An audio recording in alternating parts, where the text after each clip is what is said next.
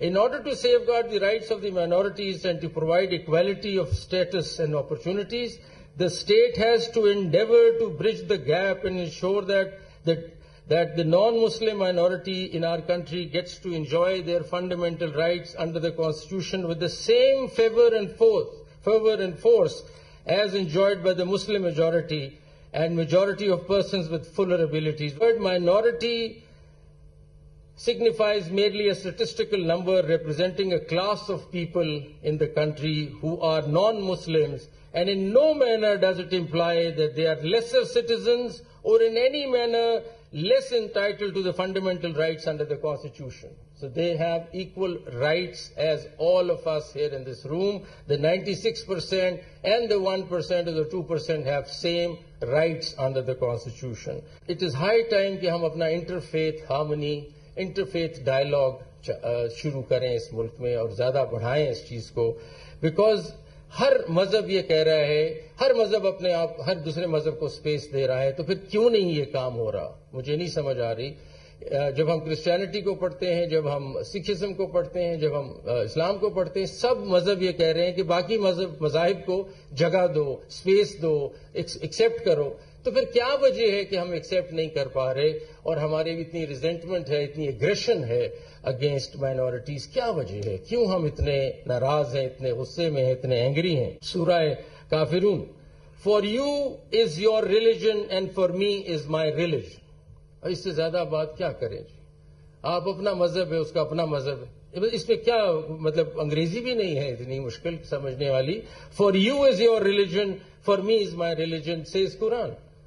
دین سورہ حجرات, O mankind, indeed we have created you from male and female and made you peoples and tribes that you may know one another. Indeed the most noble of you in the sight of Allah is the most righteous.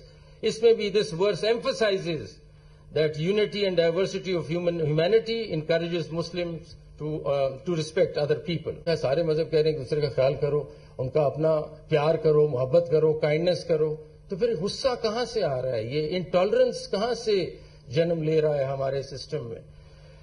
اور میں آپ کو بتاؤں کہ ہمیں tolerance کی طرف آنا پڑے گا. یہ ریلیجس ٹالرنس نیسسری ہے. Now I am talking to you as a citizen to citizen. Supreme court کو چھوڑ دیں, یہاں بات صرف ہو رہی ہے شہری, پاکستانی شہری کے ناطے میں آپ سے بات کر رہا ہوں کہ بھئی یہ ٹالرنس کب آئے گی ہمارے معاشرے میں؟ لانی پڑے گی. ٹالرنس سے کیا ہوگا؟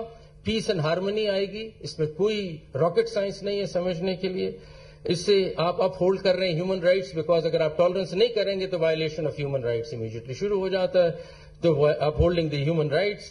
پھر دوسری بات کیا ہے؟ جیسے ہی آپ ہارمنی کی طرف چلتے ہیں, انٹرفیتھ ہارمنی کی طرف جاتے ہیں, تو ڈائیورسٹی اور انکلوسیوٹی ہوتی ہے. ہم مختلف لوگوں سے بات کر رہے ہیں, ہم ان کے ویو پوائنٹس لے رہے ہیں, ہماری سمجھ اور ہماری ورلڈ ویو چینج ہو رہا ہے. وہ بہت بہتر چیز ہے. ہماری میوچل انڈرسٹینڈنگ بڑھ رہی ہے, ہماری اکنامکس بڑھ رہی ہے, ہماری نوکریوں میں لوگ آئیں گے, یہ ڈائیورسٹی لائیں گے, امپروو کریں گے اکانومی کو, بزنس کو, ٹریڈ کو. یہ ساری چیزیں گروتھ اور لرننگ کی طرف لے جائیں گی, ڈیولپمنٹ کی طرف لے جائیں گی. تو اس لیے اس میں سوچنے کی دو آرا نہیں ہے اس میں کہ ہمیں ہارمنی لانی پڑے گی, پیار محبت سے باقی مائنورٹیز کے ساتھ چلنا پڑے گا اور ان کو اپنے ساتھ لا کے نیشنل ڈیولپمنٹ کی طرف چلنا ہے, نہ کہ ان کو کسی طرح ہم دور کر رہے ہیں اپنے سے. اور ریورس میں جب آپ ریلیجس انٹالرنس آ جائے اگر, تو پھر کیا نقصانات ہیں؟ ایک دم کانفلکٹ اور وائلنس شروع ہو جائے گا معاشرے میں, جو آپ نظر آ رہا ہے, آپ کو دیکھ رہے ہیں. The minute you bring in religious intolerance, you will have conflict and violence in the society. Violation of human rights will start. Obvious باتیں, اس میں میرا خیال سوچنے والی بات نہیں ہے. سوشل ڈویژن پیدا ہوگی اس کمیونٹیز کے بیچ میں, ڈفرینسز آئیں گے, اور اکنامک ڈیٹیریشن ہوگی, کیونکہ اس سب کی کاسٹ ہے. اس سارے وائلنس کی, سب کانفلکٹ کی کاسٹ ہے, اکنامک کاسٹ ہے, وہ بڑھے گی, آپ کا ملک اور پیچھے جائے گا. برین ڈرین ہوگی, لوگ یہاں سے چلے جائیں گے, وہ کہیں گے بہت زیادہ فساد ہے یہاں, بہت کانفلکٹ ہے, یہاں سے ہم جاتے ہیں کسی اور ملک چلے آتے ہیں. تو برین ڈرین آپ کی ہونے لگ جائے گی. آپ ڈیولپمنٹ اور انوویشن کو روک رہے ہیں کیونکہ آپ لڑائی کر رہے ہیں ہر وقت, آپ تو لڑتے ہیں سارا دن, تو کیا انوویشن ہوگی اور کیا قسم کی ڈیولپمنٹ ہوگی؟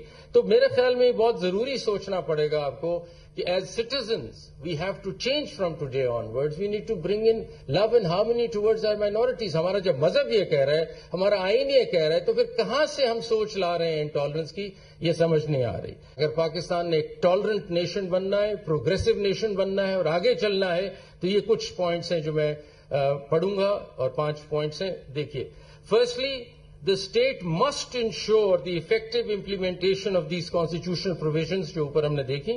It must take proactive measures to protect minorities from violence and discrimination, ensuring that perpetrators of such acts are brought to justice swiftly and decisively. Number 2, the state must promote social harmony and tolerance through education and public awareness campaigns by fostering an environment of mutual respect and understanding. We can dismantle the barriers of prejudice and ignorance that often fuel discrimination. Number 3, the state must ensure the equitable representation of minorities in all spheres of public life, including government, law enforcement, and the judiciary. This representation is crucial for ensuring the minority perspectives are included in the decision-making processes that shape our society. 4, the state must protect the cultural and religious heritage of minority communities. This involves preserving places of worship, supporting cultural events, and recognizing the contributions of minorities to the nation's rich tapestry of history and culture. And lastly, the state must provide avenues for redress and support for minority communities facing injustice. This includes establishing commissions or bodies tasked specially with addressing minority issues, ensuring that their voices are heard and their grievances addressed. And this is what I think the state has to follow and do and take it further. یہ بات بالکل clear کر لیں کہ یہ کبھی ہو نہیں سکتا کہ سپریم کورٹ کی ججمنٹ امپلیمنٹ نہ ہو. یہ نہیں ہو سکتا. یہ آئین کی خلاف ورزی ہوگی اگر ایسا سوچا جائے گا, کیونکہ ایگزیکٹو انسٹیٹیوشنز کو ریکگنائز کرنا ہے کہ ان کے پاس کوئی چوائس نہیں ہے but to comply with the orders of the supreme court. یہ میں نہیں کہہ رہا, یہ آئین کہہ رہا ہے. آئین کا یہ اسٹرکچر ہے, اور یہ اتھارٹی ڈرا کرتی ہے سپریم کورٹ آئین سے, کسی اور ڈاکیومنٹ سے نہیں. کسی کے پاس چوائس نہیں ہے کہ وہ بیان کرے کہ ٹھیک نہیں ہے یا غلط ہے.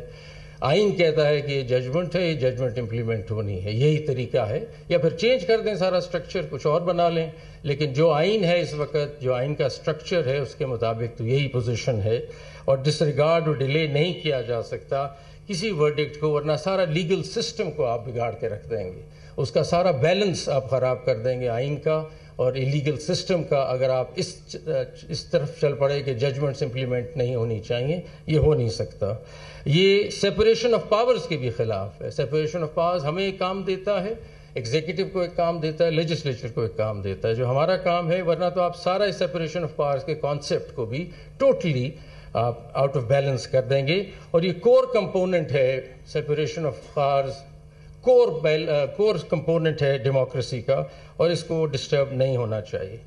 یہ بھی یاد رکھیں کہ جو ہماری ڈیسیجنز ہیں, اس طرح ہم نے ابھی سپریم کورٹ میں ریسنٹلی کہا بھی ہے کہ یہ کوئی ایسی بات نہیں ہے کہ آپ کو کوئی کرٹسی ہے کہ آپ نے امپلیمنٹ کرنی ہے یا کوئی بوجھ ہے آپ پہ, لیکن یہ آبلیگیشن ہے.